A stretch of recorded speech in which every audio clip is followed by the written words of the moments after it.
Hi, I am Nicole, and this is my review of the Oppo A9 smartphone. I will not go into too much technical detail, there are plenty of places you can look up all the specs.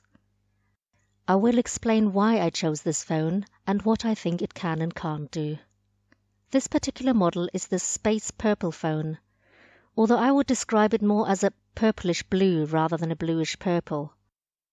What you see on screen may look a bit more on the blue side, but there is a hint of purple too. The Oppo A9 also comes with this nifty protective shell for the back. Somewhat misleading color description aside, this phone measures 163.6 by 75.6 by 9.1 millimeter. It has a fairly large 128 gigabyte internal storage, which was important to me, because that means that you can install a few apps without your phone having a minor heart attack, as is so often the case with phones that have a fairly small storage, especially when they don't give you the option to store the apps on an external SD card. I have had this phone now for roughly a month, and I have not encountered any problems to date.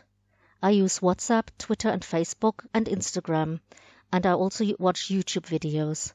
I've also installed further apps. There's still plenty of space left to add more if required. If you're looking for a phone with an amazing camera because this will be your main gear for photography and videos, I would probably advise to have a look around elsewhere. While there is a manual mode for photos, videos seem to be more or less on auto for most functions. You can shoot in 4K, but given that many people cannot view 4K yet, and it takes ages to edit, I will be mostly filming in 1080p. There is not much in the way of stabilization, but if you move the phone carefully, you can still shoot some decent video. Please see my video samples later in this clip. Photos turn out a little over-sharpened, but the colors look okay for nice snapshots. Because I use a separate dedicated camera for my better photos and video, this is more than enough for my needs, which is to just have a decent camera handy when I have left my actual camera at home. I like that you can take photos that are super widescreen, which cover the entire length of the phone's 16.5 centimeter long screen in landscape mode. Sadly, videos only shoot in 16:9 aspect ratio, not super widescreen. There seem to be different cameras in the phone, but I'm mainly using the main photo and video function plus the occasional panorama mode. All samples later have been taken with the regular photo and video mode, nothing fancy, to illustrate how this phone performs for everyday use. Here you can see some of the usual stuff that pops up when you swipe down on the home screen.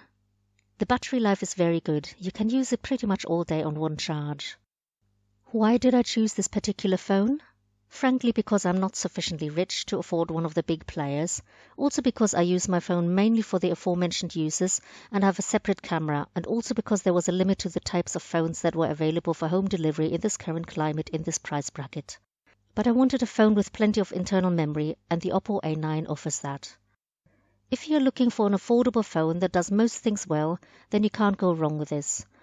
I have not tried this phone for gaming yet, but other reviewers say that as long as you don't choose the highest image resolution, you should be good to go for at least some of the more popular games. Well, this is it for my take on the Oppo A9. Please keep watching for a few photo and video samples, none of which have been meddled with afterwards. What you see is what you get. Enjoy.